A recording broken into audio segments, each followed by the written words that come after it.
हमारे हाथ में अगर कोई समस्या है तो आप इसका इलाज करेंगे, इसको काट करके फेंक देंगे। ये प्रधानमंत्री जी की भाषा है। और 1 रैंक 1 पेंशन को समाप्त करके 9 रैंक 9 पेंशन कर दिए।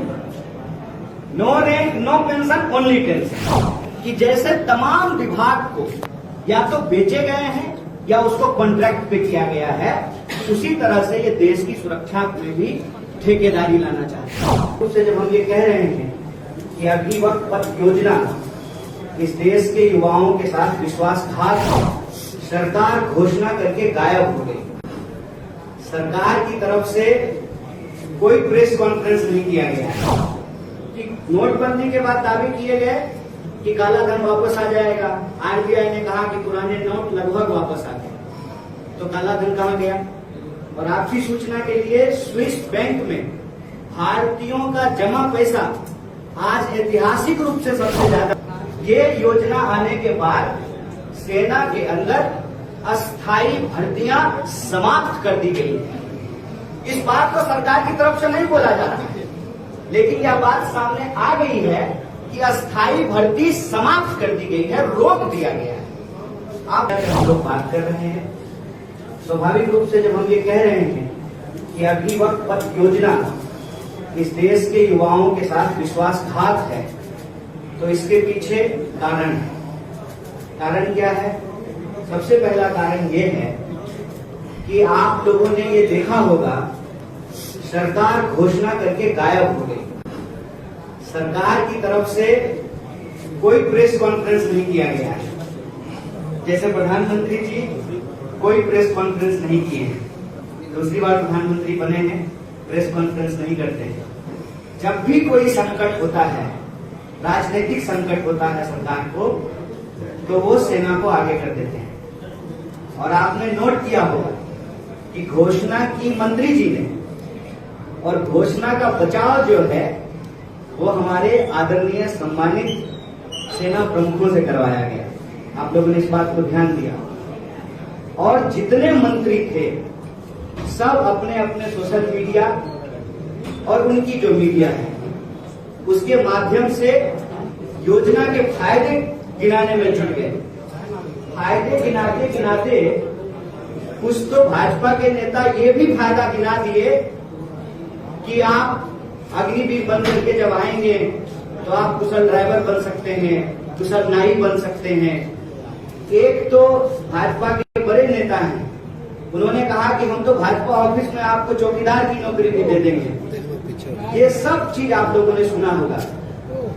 इस पूरी योजना को लेकर के जो कांग्रेस पार्टी का स्टैंड है, भारतीय राष्ट्रीय कांग्रेस जो कह रही है कि ये योजना पूर्णतः इस देश की सुरक्षा और देश के नौजवानों के भविष्य और उनके सपनों के साथ खिलवाड़ है।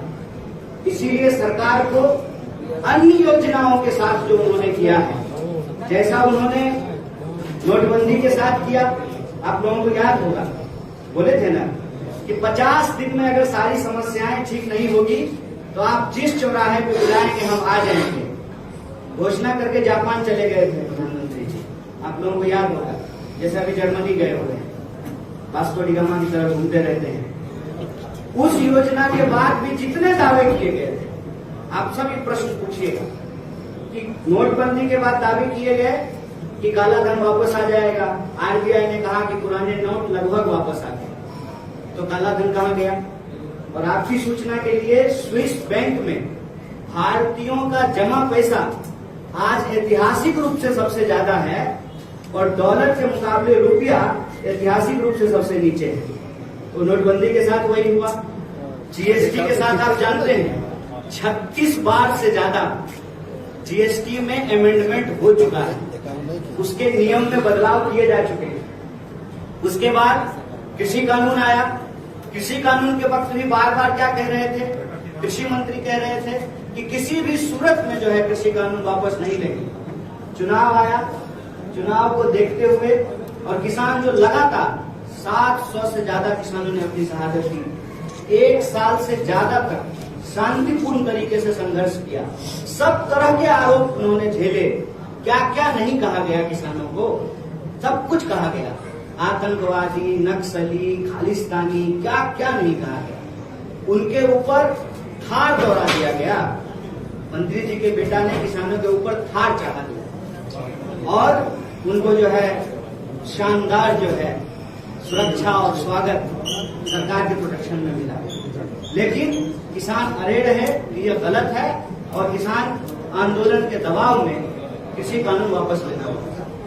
आप जानते हैं कि आज ही इस कार्यक्रम में हमारे बाकी लोग शिरकत कर रहे हैं। इसी तरह से मजदूरों के लिए भी जो है लेबर कोड लाया गया है, जिसका मजदूर विरोध करते हैं। और ये जो अग्निपथ योजना है, उस अग्निपथ योजना के बारे में भी इसके नौजवानों ने अपना प्रतिरोध व्यक्त किया।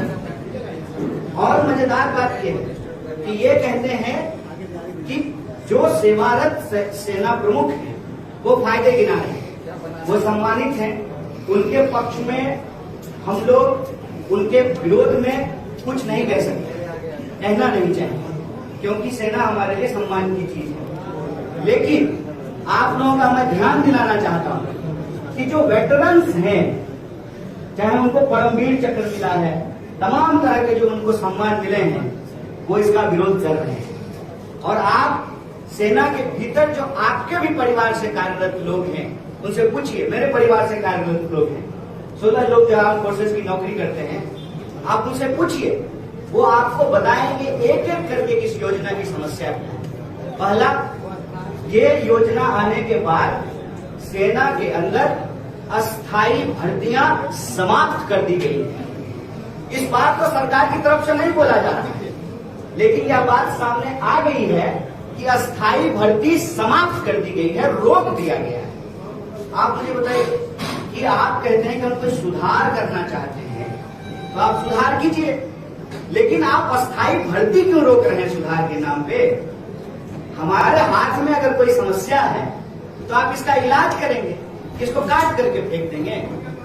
अगर हाथ काटने की स्थिति है तो आपको बताइए देश को, क्या इस देश में हमारे जो सेना प्रमुख थे, जिनको चीफ डिफेंस स्टाफ बनाया गया, जिनकी दर्दनाक जो है मौत हुई, अभी तक सीडीएस का पोस्ट खाली है, वो क्या कहते थे? जनरल बिपिन रावत ने क्या कहा कि रिटायरमेंट एज को आर्मी में बढ़ाने की जरूरत है। इस संबंध में उन्होंने सरकार को चिट्ठी लिखी और मैं दावे के साथ कह रहा हूं कि आज यदि सीडीएस बिपिन रावत होते तो वो खुल करके इस बात का विरोध करते, क्योंकि उनका ओपिनियन ये था कि जब आप किसी भी सुरक्षा से संबंधित सेवा में अस्थायी सेवा का प्रावधान हटा देंगे तो आर्म फोर्सेस का मनोबल डाउन हो जाएगा। आप एक बात बताइए, अपने ऊपर रख करके मैं पत्रकार साथियों से पूछता हूं, आपके जो पुराने सीनियर साथी होंगे उनसे पूछिएगा, जब सेवा की अस्थायी गारंटी होती है तब मनोबल कितना ऊंचा होता है, और जब टर्मिनेट करने का तलवार आपके सर पे लटक रहा हो तो काम करने का क्या प्रेशर होता है। आप चाहते हैं कि सुधार हो, तो सुधार के पक्ष में तो कांग्रेस पार्टी भी नहीं है। आप लोगों को मैं बता दूं कि short service commission Congress party लेकर के आई, और जो हमारे वेटरन्स हैं, जो सेवानिवृत्त हमारे सेना के अधिकारी हैं, सेना के जवान हैं, उनके लिए स्पेशल कमीशन जो है डॉक्टर मनमोहन सिंह की सरकार के दौरान बनाया गया। और प्रधानमंत्री जब आए तो उन्होंने कहा कि और सुधार की जरूरत है, और उन्होंने कहा 1 रैंक 1 पेंशन हम लागू करेंगे, ये प्रधानमंत्री जी की भाषा है, और 1 रैंक 1 पेंशन को समाप्त करके 9 रैंक 9 पेंशन कर दिए। 9 rank 9 pension, only tension. Tension किसको? जो नौजवान इस देश के लोगों को अपनी सेवा देना चाहते हैं, जो अपनी देशभक्ति की भावना को, इस देश के लिए सर्वोच्च बलिदान की भावना रखते हैं, उनके सपनों को कुचला जा रहा है, फायदा गिनाया जा रहा है। फायदा क्या है कि देखिए, आप भरी जवानी रिटायरमेंट हो जाएंगे, भरी जवानी रिटायर होने के फायदे गिनाए जा रहे हैं। आप सोचिए कि घर में मान लीजिए कि पिताजी को अस्थायी नौकरी है, तो माताजी कहेंगी कि पति से पहले बेटा रिटायर होकर के आ गया है। और 4 साल क्यों, 3 साल क्यों नहीं, 5 साल क्यों नहीं? ये 4 साल वैसे ही रैंडम नंबर है कि एक दिन जो है रक्षा मंत्री जी को सपने में आया और उन्होंने कहा 4 साल। 5 साल क्यों नहीं?